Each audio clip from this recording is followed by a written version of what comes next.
ಕಾಲೇಜಲ್ಲಿ photo shoot ಇತ್ತು ಅಂತ ಇಂಟರ್ನ್ಶಿಪ್ ರಜಾ ಹಾಕ್ಬಿಟ್ಟು ಬೆಳಗ್ಗೆನೆ ರೆಡಿಯಾಗಿ ನಾನು ಹೊರಟೆ. ಈ ಬಸ್ಸಲ್ಲಿ ಕಾಲೇಜ್ಗೆ ಹೋಗ್ಬೇಕಾದ್ರೂ ಸೀಟ್ ಇರಲಿಲ್ಲ, ಈಗಲೂ ಸೀಟ್ ಇಲ್ಲ, ಹಂಗೆ ನಿಂತ್ಕೊಂಡೆ ಹೊರಟಿದ್ದಾಯ್ತು. ಲಾಂಗ್ ಟೈಮ್ ನೋ ಸಿ ಅನ್ನಂಗೆ ಭಾರತಿ ನಗರಕ್ಕೆ ಬಂದೆ ನೋಡಿ. ನಾನು ಕೊನೆ ಫೋಟೋ ಶೂಟ್ಗೆ ಜಿಗಿ ಅಂತ ರೆಡಿಯಾಗಿ ನಮ್ಮ ಭಾರತಿ ಕಾಲೇಜ್ ಮುಂದೆ ಬಂದೆ ನೋಡಿ. ಕಾಲೇಜ್ ಅಂತೂ ಮೊದಲಿನಂತಿಲ್ಲ, ಇರೋ ಬರೋ ಎಲ್ಲ ಮರ ಗಿಡನು ಕಡ್ದಾಕ್ಬಿಟ್ಟವ್ರೆ.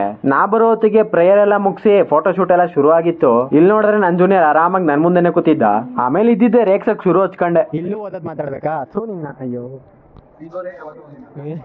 ಏನೇ ಸಣ್ಣ ಆಗ್ಬಿಟ್ಟಿದ್ಯಾ. ನಮ್ ಜೂನಿಯರ್ಸ್ ಅಂತೂ ಏನ್ HOD ಹತ್ರ ಫೋಟೋ ತಗ್ಸ್ಕೊಂಡಿದ್ದು. ಇನ್ನು 3-4 ವರ್ಷ ಐತೆ, ಹುಷಾರು. ನಾವು ಇನ್ನೇನು 2-3 ಸಲ ಕಾಲೇಜ್ ಹೋಗ್ತೀವಿ ಅಷ್ಟೇ. ಅದಕ್ಕೆ ಕಾಲೇಜ್ನ ನೀಟಾಗಿ ನೋಡ್ಕೊಂಡು ಹೊರಟೆ. ಚಪಾತಿ ಬೇಗ ತಿಂದ್ರೆ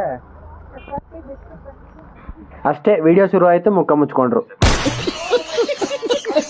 ಹಂಗೆ ನಮ್ ಬೇಕ್ರಿ ಆಂಟಿ ಮಾತಾಡ್ಸಕ್ ಬಂದ್ರೆ ಆಂಟಿ ನನ್ಗೆ ಉರ್ಸ್ಬಿಟ್ರು. ಎಂತದು ಇಲ್ಲ, ದಪ್ಪ ಆಗಿದ್ದೀನಿ, ಸುಮ್ಮನೆ ಕಾಣಿಸ್ತಾ ಇಲ್ಲ ಅಷ್ಟೇ. ಆಂಟಿನ್ ಮಾತಾಡ್ಸ್ಕೊಂಡು ನಾವು ಹುಡುಗರು ಹೊರಟಿದ್ದೆ ಮುತ್ತತ್ತಿಗೆ.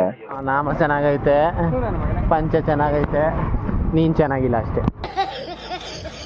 ಮುತ್ತತ್ತಿಗೆ ಬಂದು ದೇವಸ್ಥಾನಕ್ಕೆ ಬರ್ದಿದ್ರೆ ಸರಿ ಹೋಗಲ್ಲ ಅಂತ ದೇವಸ್ಥಾನದೊಳಗೆ ಹೋಗಿ ದೇವ್ರಿಗೊಂದ್ ಕೈ ಮುಕ್ಕೊಂಡು ಹಂಗೆ ನಾಮ ಇಕ್ಕಿಸ್ಕೊಂಡು ಆಚೆ ಬಂದ್ರೆ ಹಳ್ಳಿಕಾರ ರಸಕ್ ಅದೇನ್ ಫೋಟೋ ಹುಚ್ಚೋ ಗೊತ್ತಿಲ್ಲ, ಪೋಸ್ ಕೊಟ್ಕೊಂಡು ಆರಾಮಾಗಿ ನಿಂತಿತ್ತು. ಹಂಗೆ ಸೆಲ್ಫಿಗೆ ಹೋದ್ರೆ ನೀಟಾಗಿ ಕೊಡ್ತಾ ಇತ್ತು ನೋಡಿ.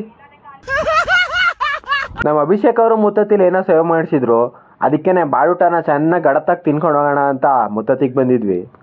ಅಕ್ಕನ ಮದುವೆ ಟೈಮಲ್ಲಿ ಎಲ್ಲರೂ ಪರಿಚಯ ಆಗಿದ್ರು, ನಾನು ಹಬ್ಬ ಹೋಗಿರ್ಲಿಲ್ಲ, ಅದಕ್ಕೆ ನಾನು ಬಂದಿರ್ಲಿಲ್ಲ ಅಂತ ಅಕ್ಕ ನನಗೆ ಕೇಳ್ತಾ ಇದ್ರು.